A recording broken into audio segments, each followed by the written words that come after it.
ഞാൻ നാസർമാനുമാണ്. ഞാൻ ഇന്ന് ചേളാരി ഉള്ളത് പടിക്കൽ എന്ന് പറഞ്ഞ സ്ഥലത്തുള്ളത്. ഇവിടെ നമ്മളെ മുഹമ്മദ് ജിഷാന് 3ാം ക്ലാസ്സുകാരനാണ്.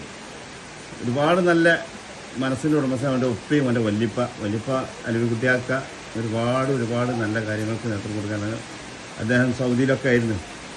അപ്പോൾ ജിഷാൻ മുഹമ്മദിന് ഒരു പുതിയ പദ്ധതി ഞങ്ങൾ തുടങ്ങി. നമ്മളിപ്പോൾ നാട്ടിൽ ഒരുപാട് കുട്ടികൾക്ക്, അതായത് 1000-ൻ്റെ ഒക്കെ മുകളിൽ കടന്നു നിധി കൊടുക്കാ പദ്ധതി.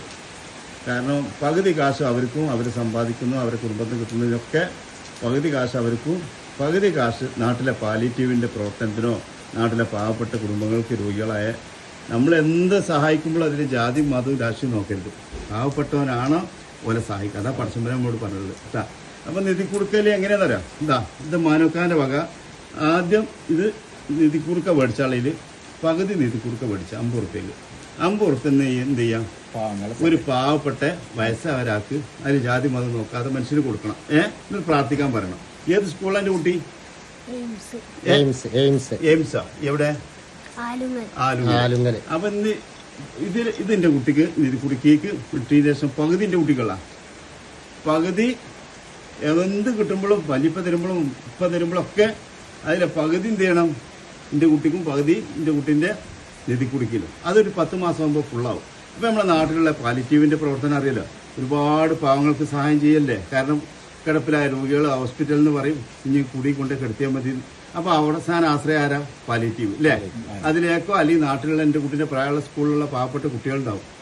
കാരണം ബാഗ് മേടിച്ചാണ്ടാവില്ല, ഓരോ രക്ഷിതാക്കൾ സുഖമില്ലാത്ത ഉണ്ടാവും, കഷ്ടപ്പാടുകളുണ്ടാവും. അപ്പോൾ അവർക്ക് ബാഗ് മേടിച്ചു കൊടുക്കുക, സ്കൂളിലെ ടീച്ചറോട് ചോദിച്ചുകൊണ്ട് അതൊക്കെ അങ്ങനെ പുണ്യ പ്രവൃത്തിയിൽ ആരാവണം എൻ്റെ കുട്ടിക്ക് ആഗ്രഹം. പഠിച്ചിട്ട് വലിയ ആളായിട്ട് എഞ്ചിനീയർ. അപ്പൊ പിന്നെ പറയണ്ടില്ല. അപ്പൊ നമ്മൾ പാവപ്പെട്ടവർക്കൊക്കെ നമ്മൾ ഫ്രീ ആയിട്ട് വീട് വെച്ചു കൊടുക്കുക, വീടിന്റെ സ്കെച്ച് വരച്ചു കൊടുക്കുക, ഒരുപാട് കാര്യങ്ങൾ ചെയ്യാം.